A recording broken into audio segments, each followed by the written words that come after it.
I'd like to introduce the bodhicitta practice of Maitri and Karuna.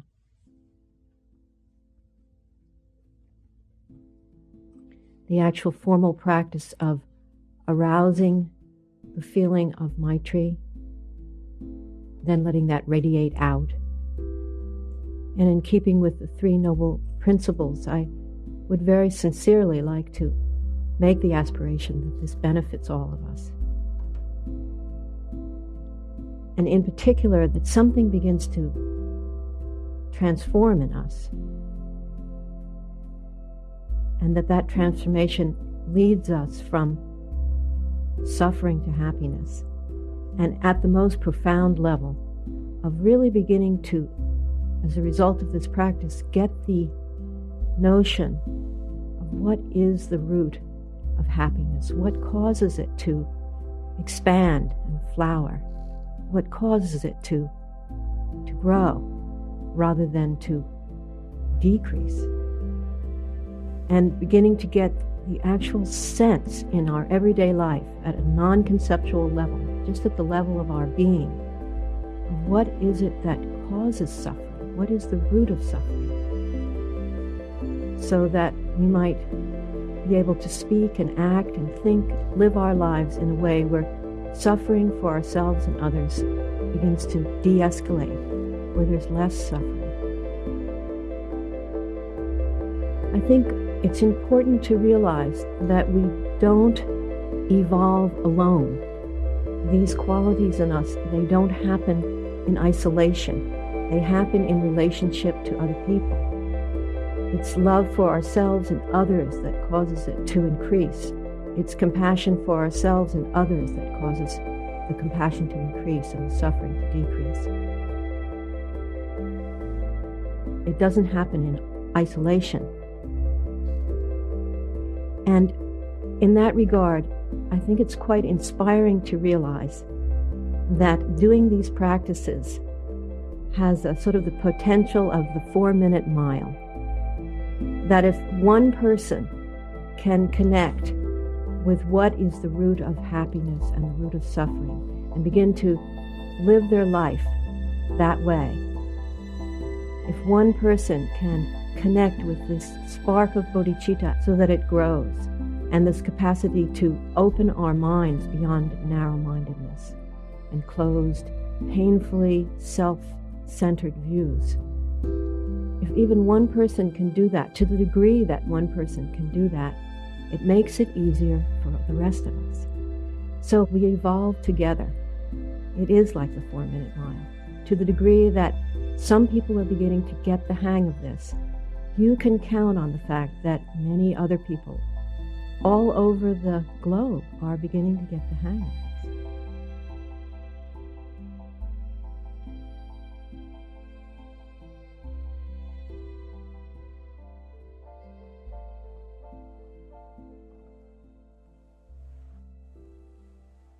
So don't think that your meager attempt to feel love and to feel compassion is wasted. To the degree that you even aspire to awaken your good heart, your kind heart, to love and care for others, to be able to have the bravery actually to feel the pain of other people, to overcome the fear of feeling pain that exists in this world. Even your aspiration to do that, your wanting to do that, it has enormous power for the whole human consciousness to evolve. Not just you, not just us in this room, not just people who practice Buddhist meditation, but the whole species. And we could aspire that it also helps the ants and the bees, the fish and the tarantulas and the monkeys and parrots and everybody. And all those beings that we are told exist that we don't even perceive them, that everybody can benefit from this meager, humble beginning of us starting to do this practice. I would also say that it's probably going to be a lot easier for us than maybe it would have been 100 years ago, even 50 years ago, because of the fact that people have been doing it. and people have been gaining insight from it over the years. And therefore we step into a pool of energy which is already here. We're going to do this Maitri practice, the wish that all beings enjoy happiness and the root of happiness. It's basically just arousing the wish that this could be so, that we could be happy and that others could be happy. Before I present the practice, I'd like to say that what makes these limitless, what makes this friendliness, this love, this Maitri, limitless, has to do with us beginning to get the hang of what is the root. What is the root cause? What is it that causes happiness and suffering?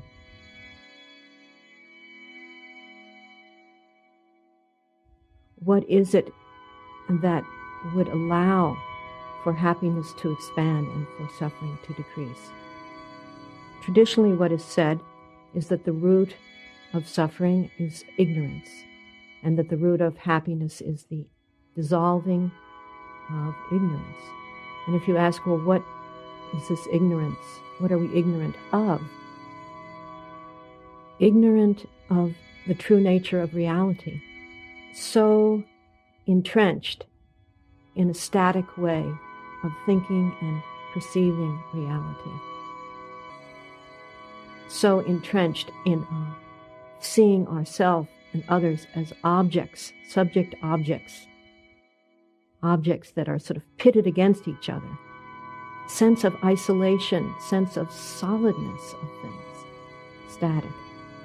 And that the true nature is of limitlessness, in process, fluid, not solid. And most importantly, that we are all part of a flow of energy, a flow, a process, part of the whole. We're not actually isolated.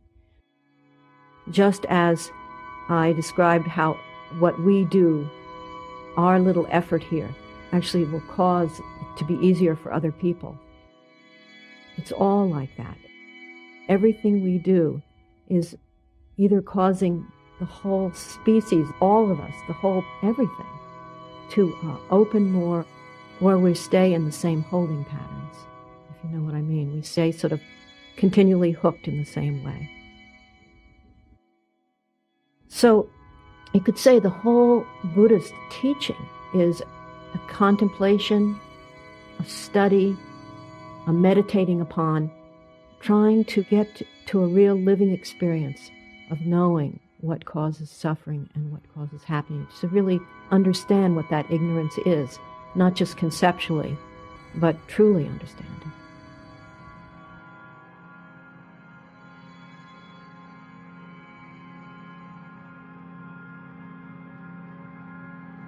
But it has a lot to do with relaxing our mind, and it has a lot to do with opening our heart. And it is said that these four limitless ones, Maitri and compassion, joy and equanimity, are catalysts for speeding up this process of coming to understand, coming to know, having the insight dawn on what causes suffering and what causes happiness. The important thing, I think, is that perhaps your insight will grow even more than it is now into the fact that how we usually proceed is like heaping suffering on top of suffering. Because we feel pain, we just seek for pleasure in the wrong places. Because we feel constricted, we look in the wrong places. We're always trying to basically get away from the discomfort. And therefore, it just makes matters worse. We are actually a whole species who have spent centuries, centuries and centuries of getting really good at making matters worse. On the other hand, this is definitely a time in history where there's a real movement towards making matters better. A real movement, global movement towards less denseness and more openness, less holding and more opening. On the other hand, it's going the other way too. Both things are happening.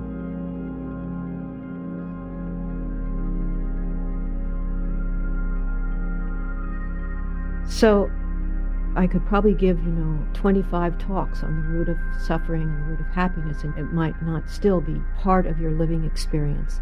And so a very important point is to continue to contemplate this and just to notice. You can read what the teachings have to say on it, but actually notice in your own experience what words make things better and what words make things worse in terms of suffering. What actions make things worse and what actions make things better. This has enormous power. Just beginning to see our ability to turn that around comes from being able to see how certain things actually make the pain increase and other things cause us to lighten up and open.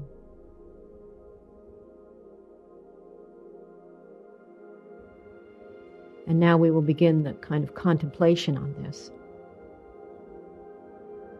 So the first practice that we'll do is the Maitri practice. And as I say, what makes it limitless is the recognition that we're really wishing for ourselves and others to enjoy the root of happiness, to find out what is the root of happiness, to actually begin to turn things around. So we will begin by, you could say, arousing bodhicitta, which is to say, just arousing the wish that we be happy. May I enjoy happiness and the root of happiness. And you may feel that right now you don't have a sense of what the root of happiness is, but the whole point is that this is a practice in starting exactly where you are, and then gradually beginning to think bigger. Starting exactly where you are is like shut down, closed off as you might be feeling, realizing that over time, your capacity to feel will begin to expand. So thinking bigger and feeling bigger as well. As someone said, these practices are sort of stretch your heart and stretch your mind. But what is said is that the essential spark is within all of us. The basic, kind heart is in us. And this is like tapping into it, like tapping into a spring. And at the beginning, maybe you just make a tiny hole and just a few little drops are coming out. And then maybe that's all you do is you just make a little hole. And then the force of the water, the force of the living water causes that hole to get bigger and bigger of its own accord until there's just a river of flowing, fresh, good water coming out. So if you can just make a little pinpoint in the narrowness of your heart and mind by doing these practices, you can really trust that you can go from frozen to begin to melt. Something can begin to melt of its own accord. But we do have to make this kind of initial aspiration, or if you don't want it to happen, it won't. It has a lot more to overcome.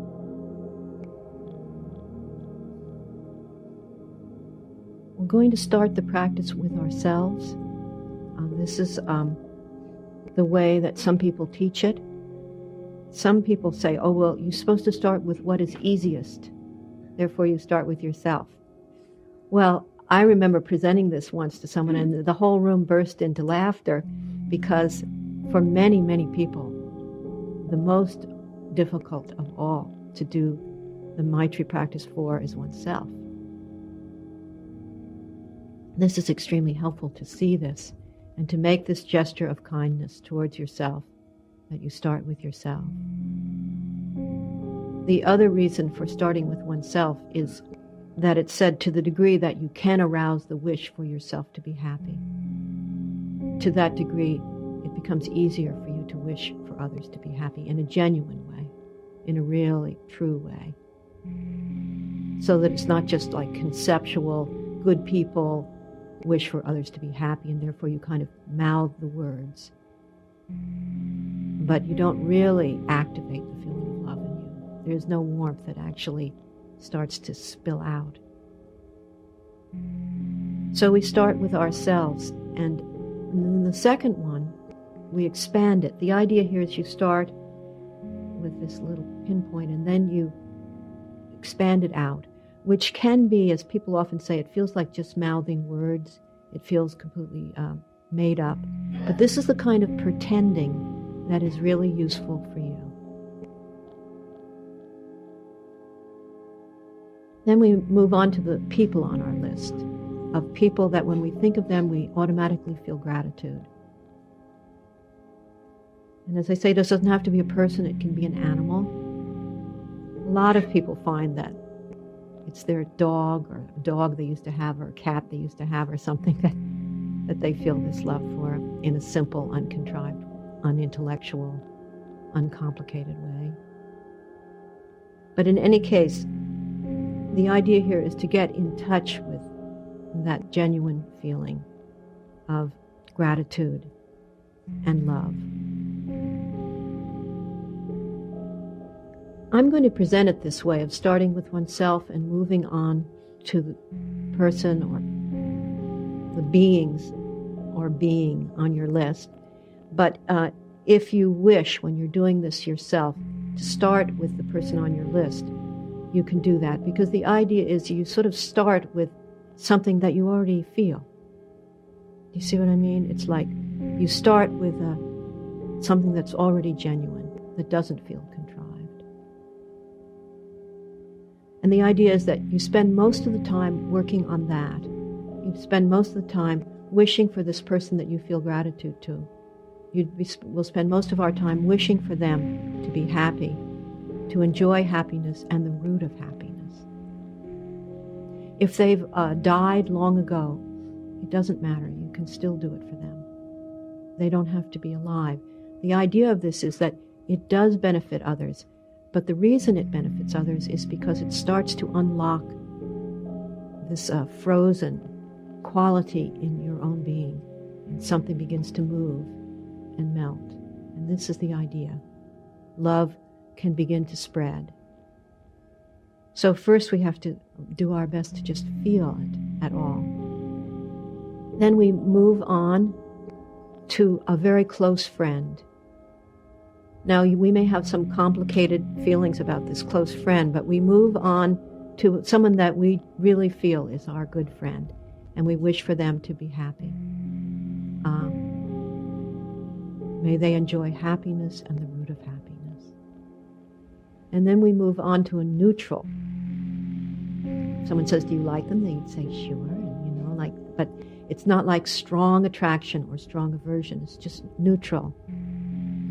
The teachings always say that most of the people in our lives fit into this category. And then we move on to the hardest one, which is the enemy. It's said that it's best not to start with someone you actually hate, someone that you resent so much that when you think of them, your whole being closes down. Someone who has harmed you in a way that all you really want is revenge. You just can't even entertain the thought of even wanting them to be happy. You just want them to suffer because they caused you to suffer. It's said it's better not to start with those people because it's too overwhelming. It's asking too much of ourselves.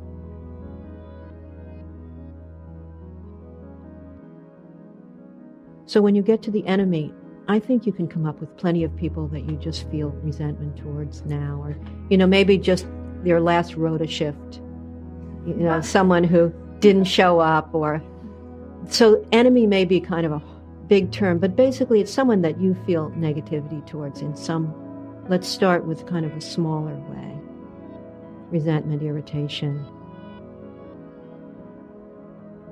And you might say, well, I also like them, and it's complicated like that. Well, just zero in on the not liking them part.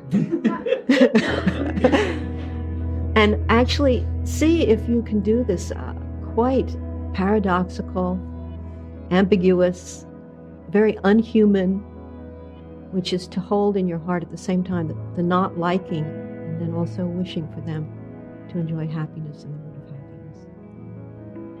And I'd like to say at this time that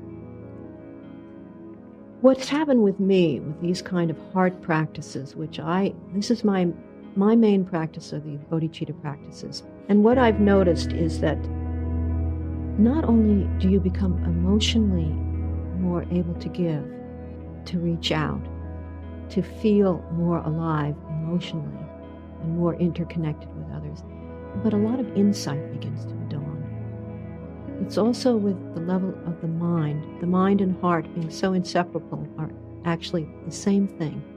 Enormous insight begins to dawn. And what's happened with me, and a lot of people have said the same thing to me, is that it begins to dawn on you that if you really wanted to be free from suffering, if you personally really wanted to be free from suffering, you would wish for the perpetrators of violence and cruelty to enjoy the root of happiness, to understand what causes happiness, and you would wish for them to understand the root of suffering, because then they wouldn't be hurting people. This getting even, you see, this is the old-fashioned, stuck way of thinking about things. We are like this. Human beings are like this, but this is an attempt to change that. Wanting to get even just perpetuates the cycle of cruelty. And we can't help it if right now we want to get even. We can't, there's no point feeling ashamed of ourselves and just heaping. See, that's what we do. We heap blame on top of blame. But we could at least begin the insight, I would say, you can't force it, but it does begin to dawn on you that what would really change things is if even the greatest horror story in our life, if those people or that person could truly enjoy the root of happiness and know the root of suffering, that the whole cycle of pain would end, would de-escalate, and would slowly cease to be, and that would spread. Instead of generation after generation, the same cruelty continuing, generation after generation, something begins to slow down and change and shift, and love and compassion begin to grow instead of resentment and revenge. So then we move on from this enemy, we universalize it to all beings everywhere. If you saw this photograph of the Hubble telescope out in space, it looks out in space and it sees that there are all these little dots and things, and each one is a galaxy. We don't know what's going on in those particular galaxies, but I think it's naive to think that all those galaxies, all the beings everywhere, have discovered the root of happiness and the root of suffering. There may be a lot of very confused beings out there. There may be galaxies that are in worse shape than ours, where the cruelty and violence and the cycle of pain is much more out of control than ours. And there may be galaxies where there's much more space, people realizing their true nature and the true nature of reality, and that the whole thing is much more open and kind and true. But when you think of all beings, you could just start, with maybe Nova Scotia and move out to Canada and North America. You could just start with the globe, but you can make it as big as you want. Just that all the beings everywhere are suffering, and wish them all happiness and the root of happiness. Okay, so we're going to start with this first practice, starting with ourselves. I'm going to guide it, and then moving on to our list of people that we feel gratitude to. And then, even though this is somewhat artificial, doing it as a practice, hopefully we can connect with that by just thinking a lot about this person, and then taking that feeling, once we've felt it, and it's a real feeling for us, extending it out to our good friends, and then extending it further to the neutrals, and then to the enemy, which, as I say, Don't choose an overwhelming situation. And then to all beings.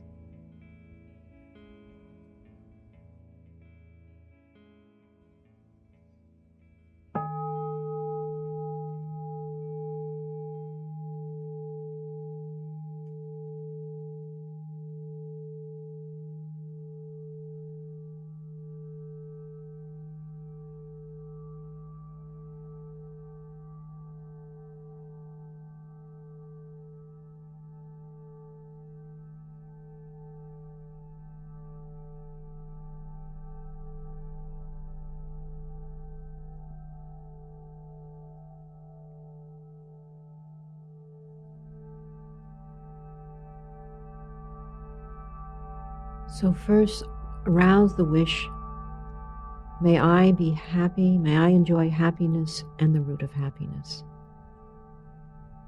Just arouse that feeling of love and kindness towards oneself. May I be happy, may I enjoy happiness and the root of happiness. The eyes can be open or closed.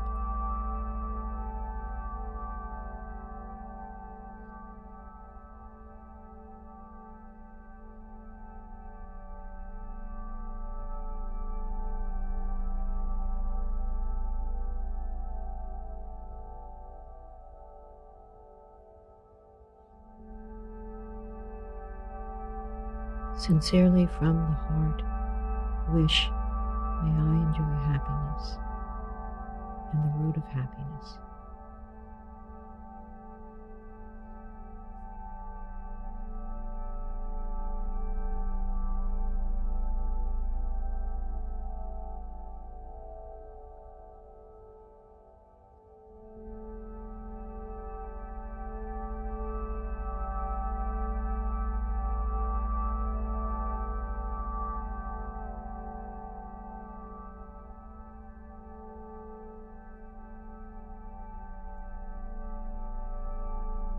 You may feel the need to do this for a long time, but at this point I'd like to say that whenever you feel ready, move on to a person or people that you feel gratitude towards.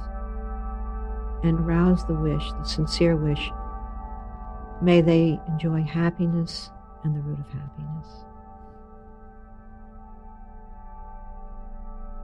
And if you want to go back and forth between yourself and this person or these people, that's okay. We'll spend quite a bit of time with this.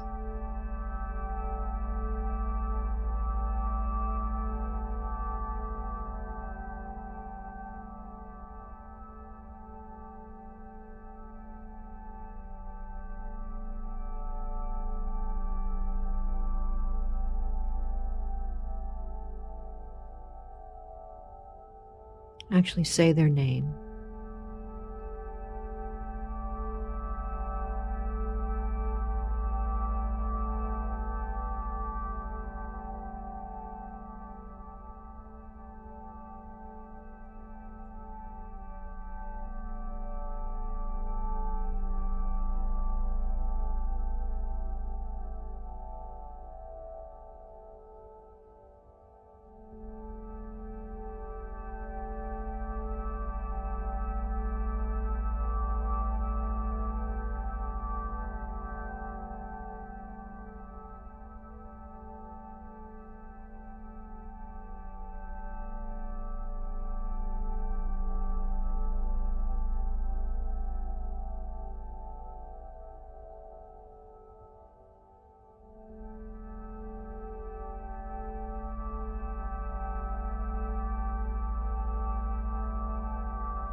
By contemplating in this way, may the love and gratitude that you feel for this person or these people, may it expand and grow, may it get stronger.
When this feels genuine, when it feels true, not contrived, when you can really feel gratitude and love,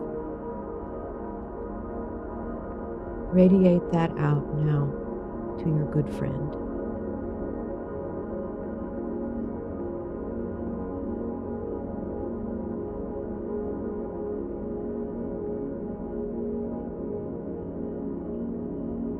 Say their name, say their names, and wish that they enjoy happiness and the root of happiness.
And when you feel ready, radiate it out further to people who you feel neutral about.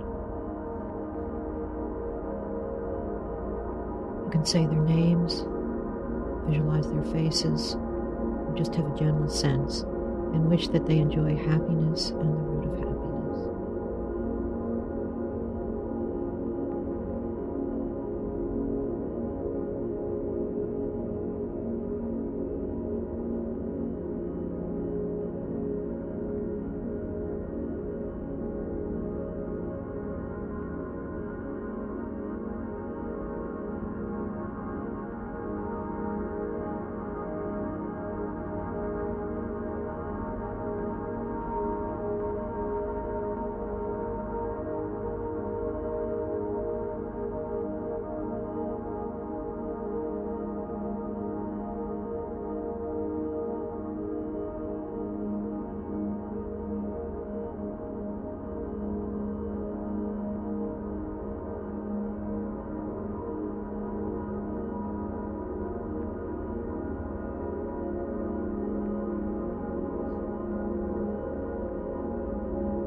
feel ready, extend further to people that you feel have negative feelings toward. You can say their names, visualize their faces.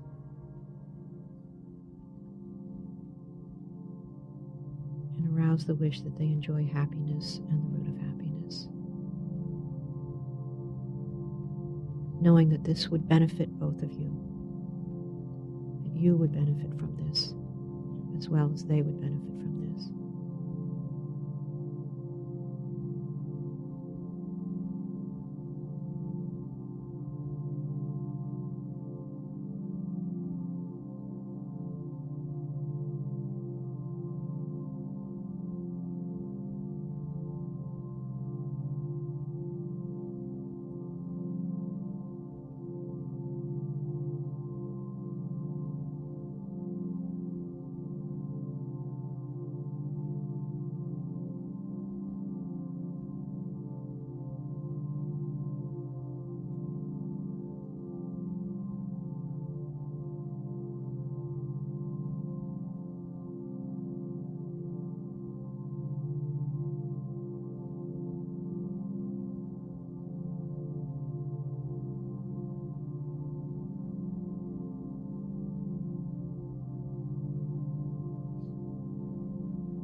And when you feel ready, wish, may I be free of suffering and the root of suffering. May this person I love be free of suffering and the root of suffering. And my good friend and the neutral people and the one whom I feel negativity toward. May we all be free of suffering and the root of suffering. And keep touching back in on the feeling that you have for your loved one, for yourself, and see if you can spread it out, radiate it out.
Then when you feel ready, radiate this sincere wish, this feeling of love and gratitude, this feeling of wishing for beings to enjoy happiness and the root of happiness, extend it out to all beings, everywhere.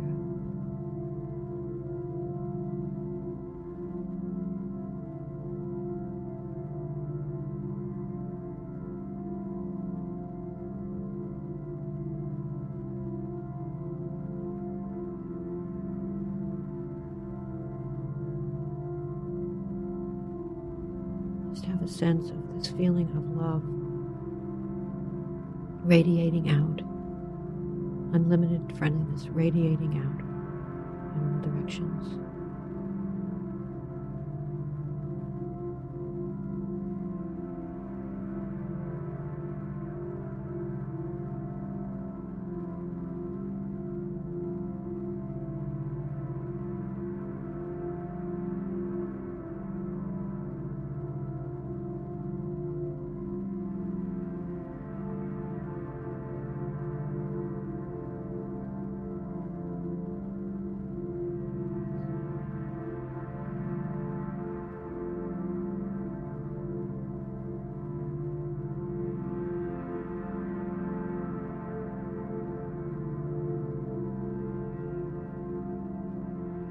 And then in this atmosphere of loving kindness and unlimited friendliness in this atmosphere of Maitri, just return to your regular sitting practice. Just being with the breath as it goes out, labeling your thoughts when they come up. But in this environment of Maitri, do the regular practice.